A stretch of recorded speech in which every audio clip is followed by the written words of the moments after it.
ಎಲ್ಲರಿಗೂ ನಮಸ್ಕಾರ. ನಾನು ನಿಮ್ಮ ಪುರುಷೋತ್ತಮ್ ಸರ್. ಎಲ್ಲ ವಿದ್ಯಾರ್ಥಿಗಳಿಗೆ ಮತ್ತು ಪೋಷಕರಿಗೆ ಈ ವಿಡಿಯೋದಲ್ಲಿ ನಮ್ಮ 10th ಮಾರ್ಕ್ಸ್ನ 33%ಗೆ ರಿಡ್ಯೂಸ್ ಮಾಡೋದ್ರಿಂದ ಇದರಿಂದ ಅಡ್ವಾಂಟೇಜ್ ಏನು, ಡಿಸ್ಅಡ್ವಾಂಟೇಜ್ ಏನು, ಅಥವಾ ಇದನ್ನು ಯಾಕೆ ಇಂಟ್ರೊಡ್ಯೂಸ್ ಮಾಡಿದ್ರು, ಇದನ್ನು ನಾವು ಹೆಂಗೆ ಅಡ್ವಾಂಟೇಜಾಗಿ ಯೂಸ್ ಮಾಡಬೇಕು, ಅಥವಾ ಇದರಿಂದ ನಿಮಗೆ ಏನು ನಷ್ಟಗಳೆಲ್ಲ ಆಗ್ತವೆ, ಮತ್ತು ಪಾಸ್ ಆಗೋದಕ್ಕೆ ಎಷ್ಟು ಈಸಿ ಇದೆ ಅನ್ನೋದನ್ನ ಈ ವಿಡಿಯೋದಲ್ಲಿ ತುಂಬ ಬ್ರೀಫಾಗಿ ನೀಟಾಗಿ ನಾವು ಡಿಸ್ಕಸ್ ಮಾಡಿಬಿಡೋಣ.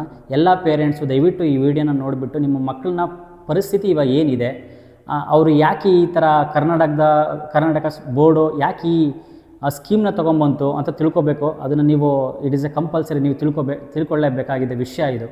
ಸೊ ಕಮ್ಮಿಂಗ್ ಟು ಪಾಯಿಂಟ್, ಇದನ್ನು ಯಾಕೆ ಈ ರೂಲ್ಸ್ನ ತಂದರು ಅಂದರೆ, ಫಸ್ಟು SSLCಯಿಂದ PUC ಹೋಗ್ತಿರೋ ಮಕ್ಕಳು ಪರ್ಸೆಂಟೇಜು ಒನ್ಲಿ 72% ಇತ್ತು. ಅಂದರೆ 100ಕ್ಕೆ 72 ಹುಡುಗರು ಮಾತ್ರ ಕಾಲೇಜಿಗೆ ಹೋಗ್ತಾಯಿದ್ರು. ಇನ್ನು 28 ಜನ ಸ್ಕೂಲಿಗೆ ಹೋಗ್ತಾ ಇರಲಿಲ್ಲ. ಅದು ರೀಸನ್ ತುಂಬ ಆಗಿರ್ಬೋದು. ಯಾಕೆ ಅಂದರೆ ಅವ್ರು ಫೇಲ್ ಆಗಿದ್ದರಿಂದ ಇರ್ಬೋದು, ಅಥವಾ ಕಾಲೇಜ್ ತುಂಬ ದೂರ ಇದರಿಂದ ಆಗಿರ್ಬೋದು, ತುಂಬ ರೀಸನ್ಸ್ ಇರ್ಬೋದು. ಆದರೆ 72% ಮಾತ್ರ ಹೋಗ್ತಾ ಇದ್ದಾರೆ. ಇನ್ನು ಉಳಿದಿದ್ದು ಹುಡುಗರು ಕಾಲೇಜಿಗೆ ಹೋಗ್ತಾ ಇಲ್ಲ ಅಂತ ಕಾರಣದಕ್ಕೆ ಈ ಪಾಸಿಂಗ್ ಪರ್ಸೆಂಟೇಜ್ನ ಕಡಿಮೆ ಮಾಡಿದ್ದಾರೆ. ಹಾಗೆ ನಾವು PUCನ ಕನ್ಸಿಡರ್ ಮಾಡಿದರೆ ಕೂಡ ಇಲ್ಲಿ 85 to 90% ಆಫ್ ದ ಸ್ಟೂಡೆಂಟ್ಸ್ ಮಾತ್ರ ಅವರು ಡಿಗ್ರಿಗೆ ಹೋಗ್ತಿದ್ದಾರೆ. ಇನ್ನು ಉಳಿದವರು ಡ್ರಾಪ್ಔಟ್ ಆಗ್ತಿದ್ದಾರೆ. ಮೇ ಬಿ ಇರ್ಬೋದು ಸೆಕೆಂಡ್ PU ಫೇಲ್ ಆಗಿದ್ದರಿಂದ ಇರ್ಬೋದು, ಅಥವಾ ಎಜುಕೇಷನ್ ಇಂಪಾರ್ಟೆಂಟ್ ಅಲ್ಲ ಅಂತ ಅನಿಸ್ಬಿಟ್ಟು ಅವರು ಇವಾಗಲಿಂದನೇ ಜಾಬ್ ಮಾಡೋಕ್ಕೆ ಸ್ಟಾರ್ಟ್ ಮಾಡಿರ್ಬೋದು, ಅಥವಾ ಮನೆಯಲ್ಲಿ ಕಾಲೇಜಿಗೆ ಕಳಿಸ್ತೇ ಇರ್ಬೋದು. ಇದೆಲ್ಲ ರೀಸನ್ಸ್ ಇರ್ತವೆ. ಸೊ ಇವಾಗ 10th ನಾವು ಪಾಸ್ ಆಗೋದು ಎಷ್ಟು ಈಸಿ, ಅಥವಾ ಏನು ಚೇಂಜಸ್ ಮಾಡಿದ್ದಾರೆ ಅಂತ ತಿಳ್ಕೊಳ್ಳೋಣ. ಇದು 10th ಸ್ಟ್ಯಾಂಡರ್ಡಲ್ಲಿ ಇವಾಗ ಬರ್ತಾ ಇರೋದು. ಕನ್ನಡ ಟೋಟಲು 125 ಮಾರ್ಕ್ಸಿಗಿರುತ್ತೆ. ಆಮೇಲೆ ಇದು 25 ಮಾರ್ಕ್ಸ್ ಇಂಗ್ಲೀಷು, ಇದೆಲ್ಲ 100 ಎಲ್ಲ 100 ಮಾರ್ಕ್ಸಿಗಿರ್ತವೆ. ಸೊ ನಾವು ಟೋಟಲಿಗೆ ಬಂದರೆ ಇದನ್ನು 600 ಮಾರ್ಕ್ಸ್ಗೆ 625 ಮಾರ್ಕ್ಸ್ ಇರುತ್ತೆ. ಸೊ 625 ಮಾರ್ಕ್ಸಿಗೆ ಅವ್ರು ಎಷ್ಟು ತೆಗಿಬೇಕು ಅಂದರೆ 206 ಮಾರ್ಕ್ಸ್ ತೆಗೆದ್ರೆ ಅವರು ಪಾಸ್ ಆಗ್ತಿದ್ದಾರೆ. ಸೊ ಇದು ಎಷ್ಟು ಈಸಿ ಪಾಸ್ ಆಗೋದು ಅಂದರೆ, 100 ಮಾರ್ಕ್ಸಲ್ಲಿ ನಾನು ಕನ್ನಡ ಒಂದು ಬಿಡ್ತೀನಿ, ಇಂಗ್ಲೀಷಿಂದ ಸ್ಟಾರ್ಟ್ ಮಾಡ್ಕೊತೀನಿ. ಯಾಕೆಂದರೆ ಇದೆಲ್ಲ 100 ಮಾರ್ಕ್ಸಿಗಿದೆ. ಸೊ 100 ಮಾರ್ಕ್ಸಲ್ಲಿ 20 ಮಾರ್ಕ್ಸ್ ಇಂಟರ್ನಲ್ಸ್ ಅಂತ ಇರುತ್ತೆ. ಇಂಟರ್ನಲ್ಸ್ ಅಂದರೆ ಈ ನಮ್ಮ ಟೀಚರೇ ಯಾವ ಸ್ಕೂಲಲ್ಲಿ ಪಾಠ ಮಾಡ್ತಾ ಇರ್ತಾರೆ ಟೀಚರು, ಅವರೇ ಮಾರ್ಕ್ಸ್ ಹಾಕೋವಷ್ಟು ಅಥಾರಿಟಿ ಇರುತ್ತೆ. ಸೊ ಅವರು 20 ಮಾರ್ಕ್ಸ್ ಅವ್ರ ಕೈಯಲ್ಲಿರುತ್ತೆ. ಇನ್ನು 80 ಮಾರ್ಕ್ಸು ಅವರು ಎಕ್ಸಾಮ್ನ ಹೊರಗಡೆ ಬರೀತಾರೆ. ಅಂದರೆ ನೀವು ಬೋರ್ಡ್ ಎಕ್ಸಾಮ್ ಅಂತ ಹೇಳ್ತೀರಲ್ಲ, ಅದರಲ್ಲಿ ಬರೀತಾರೆ. ಸೊ 20 ಮಾರ್ಕ್ಸಲ್ಲಿ ಅವ್ರು ಎಷ್ಟು ಬೇಕಾದರೂ ಕೊಡ್ಬೋದು. ನಾರ್ಮಲಿ ಎಲ್ಲ ಟೀಚರು ಕೂಡ ಎಲ್ಲ ಗೌರ್ಮೆಂಟಲ್ಲೂ ಪ್ರೈವೇಟಲ್ಲೂ ಕೂಡ 20ಕ್ಕೆ 20 ಕೊಡ್ತಾರೆ. ಕಡಿಮೆ ಅಂದರೆ 18 ಕೊಡ್ತಾರೆ, ಇದಕ್ಕಿಂತ ಕಡಿಮೆ ಕೊಡಲ್ಲ.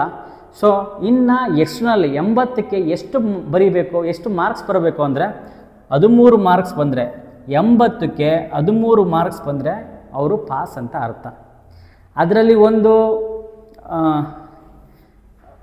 ಸೀರಿಯಸ್ ವಿಷಯ ಏನಂದರೆ, 13ರಲ್ಲಿ 10 ಮಾರ್ಕ್ಸ್ ಬಂದುಬಿಟ್ಟು MCQ question, multiple choice question ಅಂತ. ಅಂದರೆ ಒಂದು ಕ್ವಶನ್ ಇರುತ್ತೆ, 4 ಆಪ್ಷನ್ಸ್ ಇರುತ್ತೆ, ಅದನ್ನ ಟಿಕ್ ಮಾಡಬೇಕು.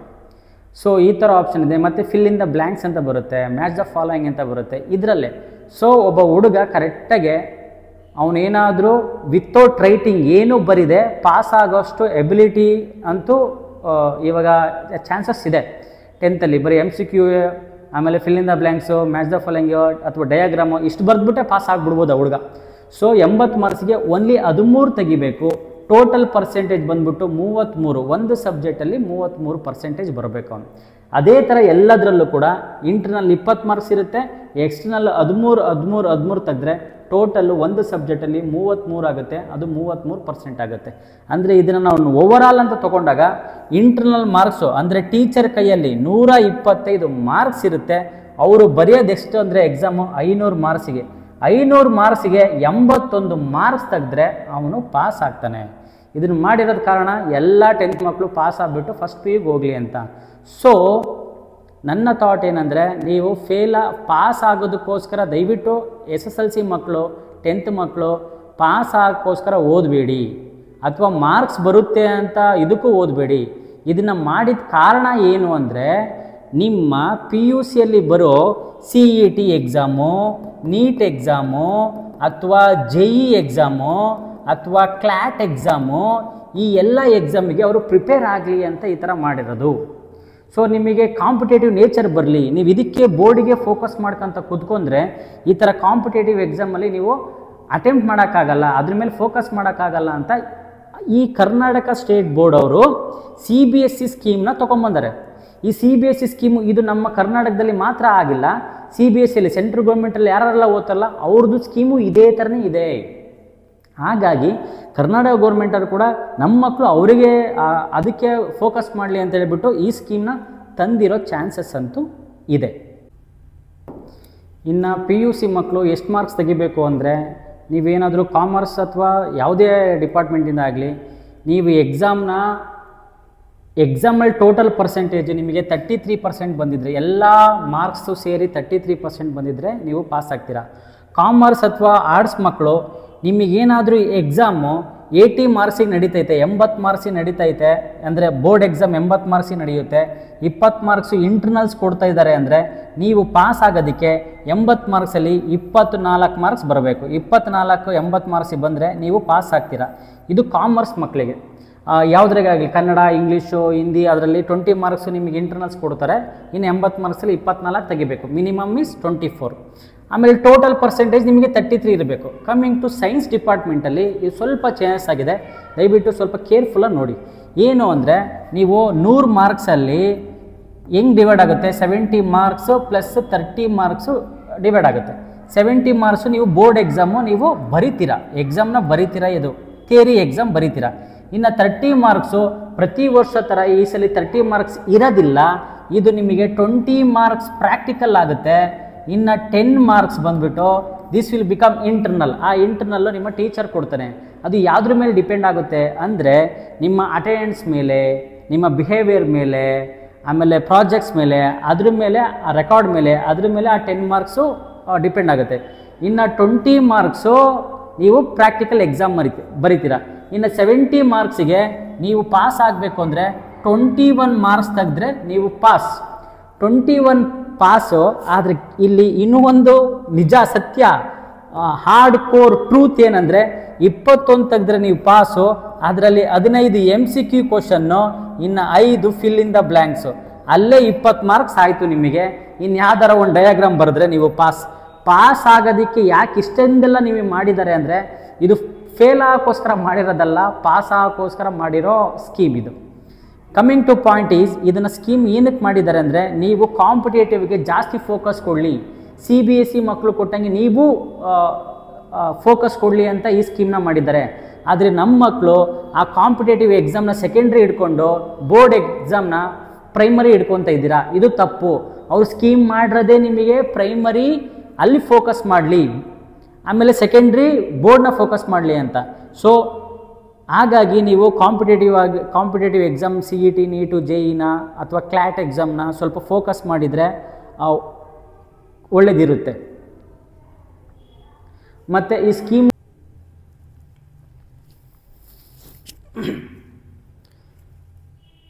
ಈ ಸ್ಕೀಮಿಂದ ಅಡ್ವಾಂಟೇಜ್ ಎಲ್ಲ ಏನಾಗುತ್ತೆ, ಡಿಸ್ಅಡ್ವಾಂಟೇಜ್ ಅಂದರೆ ಉಪಯೋಗ ಏನಾಗುತ್ತೆ ಮತ್ತು ನಷ್ಟ ಏನಾಗುತ್ತೆ ಅಂತ. ಉಪಯೋಗ ಏನಾಗುತ್ತೆ ಅಂದರೆ, ಯಾವ ಮಕ್ಕಳು ನಾನು ಫೇಲ್ ಆಗಿಬಿಡ್ತೀನಿ, ನೆಕ್ಸ್ಟ್ ಕಾಲೇಜಿಗೆ ಹೋಗಲ್ಲ ಅನ್ನೋ ಒಂದು ಭಯ ಇರುತ್ತೋ ಅವರು ಈಸಿಯಾಗಿ ಕಾಲೇಜಸ್ಗೆ ಹೋಗ್ಬೋದು. ಸೊ ಇನ್ನೊಂದು ಉಪಯೋಗ ಏನಂದರೆ, ಇನ್ಮೇಲೆ ಎಲ್ಲ ಡಿಗ್ರಿ ಕಾಲೇಜು ಸ್ಟೂಡೆಂಟ್ಸಿಂದ ಫುಲ್ಲಾಗಿ ಸ್ಟಾರ್ಟ್ ಆಗುತ್ತೆ. ಆಮೇಲೆ ಇನ್ನೊಂದು ಉಪಯೋಗ ಏನಂದರೆ, ನೀವು ಯಾವ ಟೀಚರಿಗೆ ಏನು ಬೇಕಾದರೂ ಬೈಬೋದು, ಬಿಕಾಸ್ ನೀವು ಪಾಸ್ ಆಗೋದು ತುಂಬ ಈಸಿಯಾಗಿದೆ. ಇದರ ಡಿಸ್ಅಡ್ವಾಂಟೇಜಸ್ ಏನಂದರೆ, ಇನ್ನೊಂದು ಉಪಯೋಗ ಇದರಲ್ಲಿ ಏನಂದರೆ, ನೀವು ಕಾಂಪಿಟೇಟಿವ್ ಎಕ್ಸಾಮ್ನ ಜಾಸ್ತಿ ಫೋಕಸ್ ಮಾಡ್ಬೋದು, ಮತ್ತು ಈ ಬೋರ್ಡ್ ಎಕ್ಸಾಮ್ನ ನೀವು ಲೈಟಾಗಿ ತೊಗೋಬೋದು. ಅಷ್ಟು ಅಂದರೆ ಫುಲ್ ಲೈಟಾಗಿ ಅಂದರೆ ಫೇಲ್ ಆಗೋ ಲೆವೆಲಿಗೆಲ್ಲ ಒಂದು ಲೈಟಾಗಿ ತೊಗೊಂಡ್ಬಿಟ್ಟು ಕಾಂಪಿಟೇಟಿವ್ ಎಕ್ಸಾಮ್ಗೆ ನೀವು ಫೋಕಸ್ ಮಾಡ್ಬೋದು. ದೆನ್ ಮೇನ್ ಇದು ಅಡ್ವಾಂಟೇಜ್ ಏನು ಇದರಿಂದ ಅಂದರೆ, ಡಿಸ್ಅಡ್ವಾಂಟೇಜ್ ಏನಂದರೆ, ಸ್ಟೂಡೆಂಟ್ ಕೇರ್ಲೆಸ್ ಆಗ್ತಾರೆ, ಟೀಚರ್ಸಿಗೆ ಇನ್ಮೇಲೆ ಮರ್ಯಾದೆ ಕೊಡಲ್ಲ ಅಷ್ಟೊಂದು, ಬಿಕಾಸ್ ಅವ್ರ ಕೈಯಲ್ಲಿ ಅಂತ ಪಾಸ್ ಆಗೋದು ತುಂಬ ಈಸಿ ಆಗೋದ್ರಿಂದ, 4 ಕ್ವಶನ್ ಬರೆದ್ರೆ ಪಾಸ್ ಆಗೋದ್ರಿಂದ ಸೊ ಅಷ್ಟು ರೆಸ್ಪೆಕ್ಟ್ ಸಿಗಲ್ಲ ಅಂತ ಅನಿಸುತ್ತೆ. ಮತ್ತು ಅವನು ಬೋರ್ಡಿಗೆ ಎಕ್ಸಾಮಿಗೆ ಓದಲ್ಲ ಅಂದಮೇಲೆ ಅವ್ನು ಕಾಂಪಿಟೇಟಿವಿಗೆ ಓದಲ್ಲ. ಆಮೇಲೆ ನಮ್ಮ ಪೇರೆಂಟ್ಸಿಗೆ ಗೊತ್ತಿರುತ್ತೆ ಅವ್ನು ಪಾಸ್ ಆಗಿದೆಯೋ ಫೇಲ್ ಆಗಿದೆಯೋ ಅಂತ ಅಷ್ಟು ಮಾತ್ರ ಕೇಳ್ತಾರೆ. ಪಾಸ್ ಆಗೋದು ಈಸಿ, ಅದಕ್ಕೆ ಹೇಳ್ತೀನಿ ನಾನು ಪಾಸ್ ಆಗಿದ್ದೀನಿ ಅಂತ, ನೀವು ಖುಷಿ ಆಗಿಬಿಡ್ತೀರಾ. ಸೊ ಬರೀ ಪಾಸ್ ಆಗೋದ್ರಿಂದ ಇವಾಗ ಪಾಸ್ ಆಗೋದಕ್ಕೆ ತುಂಬ ಈಸಿ ಆಗುತ್ತೆ. ಸೊ ನೀವು ಪಾಸ್ ಆಗೋದು ಮಾತ್ರ ನೋಡಬೇಡಿ, ಕಾಂಪಿಟೇಟಿವ್ ಎಕ್ಸಾಮಲ್ಲೂ ಕೂಡ ಏನಾಗುತ್ತೆ ಅಂತ. ಸೊ ಮೇನ್ ಕಾರಣ ಇದು ಮಾಡಿದ್ದೇನಕ್ಕೆ ಅಂದರೆ, competitive exam after second PUC, CET, NEET, JEE, CLAT ಎಕ್ಸಾಮಿಗೆ ಕಾನ್ಸಂಟ್ರೇಟ್ ಮಾಡಲಿ, ಇವಾಗಿಂದನೇ MCQ ಸಾಲ್ವ್ ಮಾಡಲಿ ಅಂತ ಮೇ ಬಿ ಇದನ್ನು ಮಾಡಿರ್ಬೋದು, ಚಾನ್ಸಸ್ ಇದೆ. ಸೊ ಹಾಗಾಗಿ ನಿಮ್ಮ ಪೋಷಕರು 8th ಸ್ಟ್ಯಾಂಡರ್ಡಿಂದನೇ ಮಕ್ಕಳನ್ನು ಕಾಂಪಿಟೇಟಿವ್ ಎಕ್ಸಾಮ್ ಮೇಲೆ ಸ್ವಲ್ಪ ಕೇರ್ ತೊಗೋಬೇಕಾಗತ್ತೆ.